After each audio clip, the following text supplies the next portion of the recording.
this room has a job.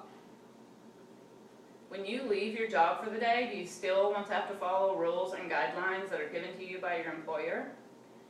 Don't you enjoy going home and being able to do as you please in your own home with your friends and family? I think everyone could agree that they don't want to be bossed around by their boss when they are off clock. I am sure that America's school teachers feel the same way. Teachers should be able to go home and do as they please, but that is actually not the case. Some states have already passed laws that limit a teacher's use of social media involving students, and other schools have their own guidelines in place for teachers to follow. For example, according to a brief article titled, "New York City Schools Ban Certain Social Media Use," New York City's Department of Education recently released a policy forbidding teachers from using personal social media accounts on Facebook, Twitter, YouTube, and Google Plus to contact students regardless of the nature of the message. I do not believe that these types of laws or guidelines are fair. Putting these types of laws in place is like punishing someone before they do something wrong. I believe that laws and guidelines that prohibit or restrict a public school teacher's use of social media involving students are unnecessary and should not be passed. These types of laws are unfair to our school teachers. Doesn't everyone, regardless of their job, deserve the same rights? Social media such as Facebook and Twitter has become extremely popular, as we all know. They are a great tool to use for keeping up with friends and family. Almost everyone you talk to has some sort of social media account. This is also true when it comes to teachers. Teachers are just like everyone else. They like to stay updated on their friends and family. They want to be able to share their photos and put comments about their day online. So why should they be regulated any differently than anyone else? Yes, they do work with children and are supposed to maintain a professional relationship with their students, but that should not keep them from being able to do as they please when it comes to social media. A teacher should be allowed to take their own risk when it comes to communicating with their students through social media. In her article, "Social Media Law Draws Controversy," Kelly Evenson reports, while Blue Springs High School teacher Sarah Crump does not have a Facebook page or a class website, she believes a law that removes a teacher's ability to communicate with students through such social media sites is limiting to the rights of teachers. Shouldn't we use these new technologies to better the education for our children? Social media is a great tool for teachers and should be used as a part of the classroom. A teacher who has a Facebook account could post reminders about homework assignments and upcoming school events. A teacher who is friends with a student who is friends with a teacher on Facebook could send a message to that teacher asking for help with their homework.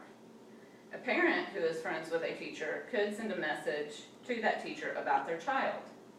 These are all conveniences to teachers, parents, and students, but if laws are passed restricting the use of social media, then some of these conveniences would not be possible. Are we going to go backwards and not utilize the technology that has been created for us? Or are we going to incorporate these tools into our education and make use of them? Ms. Conrad, a teacher at Abraham Lincoln Elementary School in Glen Ellen, Illinois, seems to think social media is a great learning tool and uses it in her first grade classroom every day. The article, "First Graders Read, Write, and Tweet in Illinois Classroom," reports that students in first grade teacher Jody Conrad's class use Twitter to send out a weekly newsletter, update the day's activities, and give parents reminders about upcoming programs. And students also contribute to a classroom blog and write books using computer software and make videos for a private YouTube account intended for parents. Learning to do these types of things as early as the first grade is extremely beneficial to a child's future. We all know that the use of social media sites is going to continue to grow. Our children should enjoy the benefit of learning to use these types of things while they are still young so that when they go out into the workforce, they can be better prepared for their jobs. Why wouldn't permission slips regarding the use of social media be signed instead of having to pass laws? What if your child was struggling on a particular subject and a teacher told them to message them with any questions through Facebook? Would you let your child do that? Wouldn't you appreciate the extra help that your child was receiving?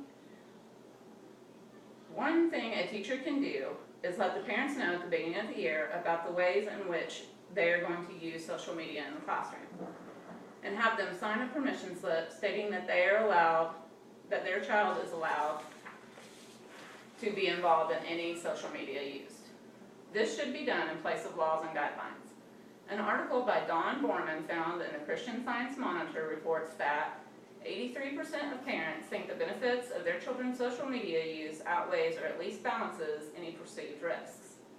Parents can make the decision as to whether or not their child should be allowed to communicate with their teachers through social media.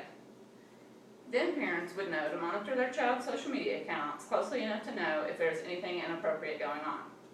If the parent decided that they did not approve then they should be the one to stop the communication. The best thing a parent can do is get involved in the same type of social media. The article, "The Kids Are More Than All Right," written by Tara Parker Pope, insists, and while cell phones and Facebook have created new ways for teenagers to stir up trouble, they may also help parents monitor their children. This is true. Parents need to take charge. They are the ones paying for the cell phone and the computer, and they need to check them regularly. Clearly, there are many concerns about the use of social media involving teachers and students. However, it is too bad that we have to assume that all teachers need laws because of a few sad cases of teachers being inappropriate online. We should give our teachers the benefit of the doubt when it comes to using social media sites.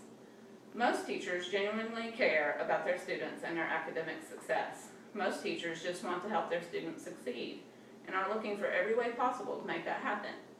We should be thankful for that and allow our teachers to use the technologies that are now available to them in the classroom.